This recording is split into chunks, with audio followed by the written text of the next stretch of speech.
We are focusing on Microsoft customers.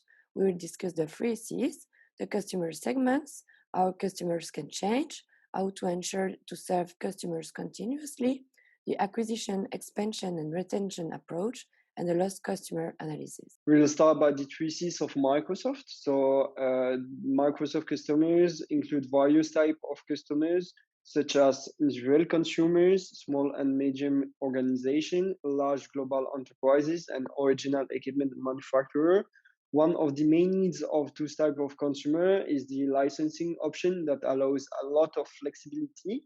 Another need is the specialized services due to the various technology needs right now. The mission of Microsoft is to empower every person and every organization on the planet to achieve more.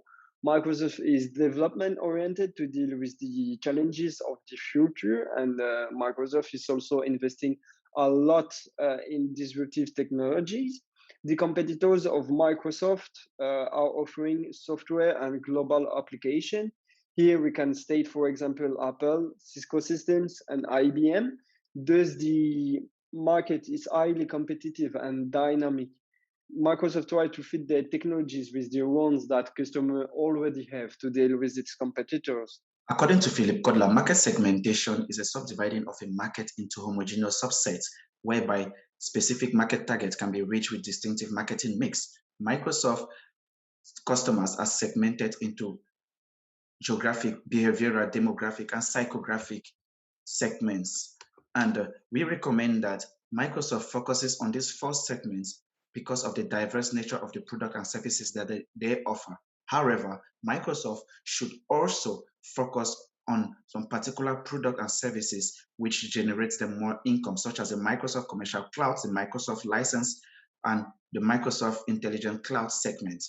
And how can Microsoft target these people? They can use this multi-segmentation positioning, that is to diversify, and also the standby segmentation positioning, which is to create product and wait for their specific needs in future. We know that customers' needs change over time.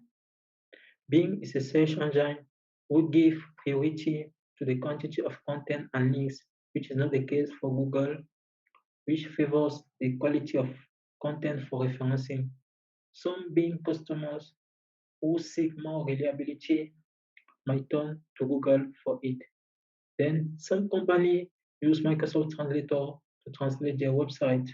However, Microsoft Translator has less languages than Google Translate.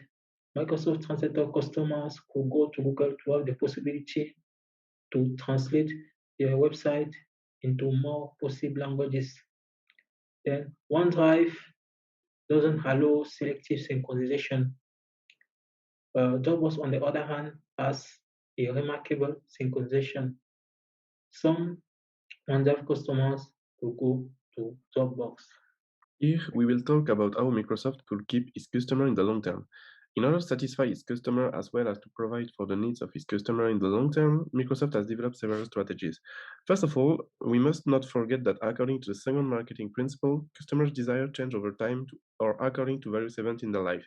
In this case, the goal of Microsoft will be to interest all types of customers. Indeed, if we manage to produce goods and services interesting to everyone, they will inevitably continue to follow the brand in question. They will be able to retain the customer by proposing a vast choice of products according to the preference of this. Then, Microsoft has a great interest in segmenting its customer. It's preferable to separate them into various categories in order to group the most people who can be interested by a specific type of product. Once the segmentation is done, they will be able to understand each category of current and potential customer. It also be noted that Microsoft is a company evolving in the technological environment. It's important for Microsoft to be on the lookout and to be a true pioneer on the market. It's important for the company to plan a real budget in research and development. It is one of the key of the success of a group like Microsoft. The number of customer segments and businesses is so large that you can say that Microsoft is on all fronts. If you take the example of individuals regarding acquisition, one-timers are people who have been disappointed at first stage or whose expectations have not been met. Successful onboarding reduces expenses, improves cross-selling, and boosts customer retention. The customer retention is less costly than acquisition and can ultimately influence the success or failure of the business. They must adapt and anticipate future migration patterns. To do so, Microsoft is in constant contact with customers. Upgraded customers are in critical position. Either they are still customers or lost customers. Moving from upgraded customer to satisfied customer is a success for the brand. The brand managed to keep customers who were not satisfied. Finally, loyalists are very beneficial for the brand as they have a very high customer value. They will promote Microsoft for free. As mentioned, Microsoft is on all fronts. This can be tough, but it can also keep customers in the loop. Before starting, I would like to specify that we are going to analyze the loss of customers in the private sector. So the first reason why Microsoft is losing its consumer is the high price subscription model. So the Office Suite has a subscription model system, which is sometimes difficult for young people to afford. Microsoft should work with universities or schools to decrease the price of its Office Suite. The second reason is the lack of valued functionality available from competitors. So, for example, Google Docs has a collaboration tool. So Microsoft should improve the product, for example, by enabling the live collaboration on the Office Suite. That would reattract the people who are working in group. The third reason is the poor product quality. Some products are of lower quality than the competitors. For example, Internet Explorer.